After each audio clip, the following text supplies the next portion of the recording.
তুরস্ক আবারও কেঁপে উঠল প্রেসিডেন্ট বিরোধী বিক্ষোভে। রাজধানী আঙ্কারার রাজপথে হাজার হাজার মানুষ রোববার একজোট হয়ে প্রেসিডেন্ট রিসেপ তাইয়েপ এরদোগানের পদত্যাগের দাবি জানায়।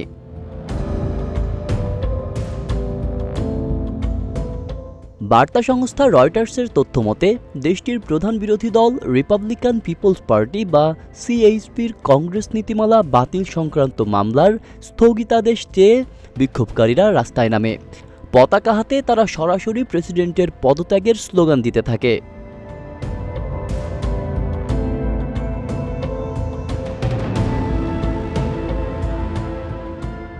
বিক্ষোভকারীরা অভিযোগ করেন, গত এক বছর ধরে সিএইচপি সদস্য ও সমর্থকদের উপর চলছে সরকারি দমনপীড়ন। চলমান মামলায় রায় হলে বিরোধী দলীয় প্রধানের পদ হারানোর সম্ভাবনা তৈরি হয়েছে, যিনি বর্তমানে কারাগারে রয়েছেন।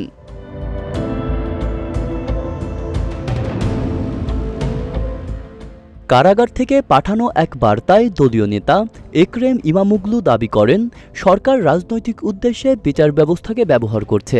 নির্বাচনের ফলাফল নিয়ন্ত্রণের মাধ্যমে গণতন্ত্রকে দুর্বল করার চেষ্টা চলছে।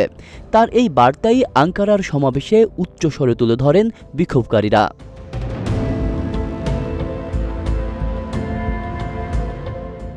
গত মার্চ মাসে ইমামোগলুর গ্রেফতারের পর থেকেই শুরু হয় তুরস্কের রাজনৈতিক অস্থিরতা।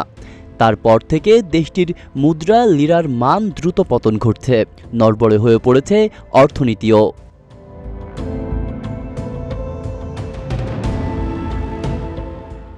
বিক্ষোভের এই ঢেউ তুরস্কের রাজনীতিতে নতুন মোড় আনবে কিনা, এখন সেদিকেই তাকিয়ে আছে গোটা বিশ্ব।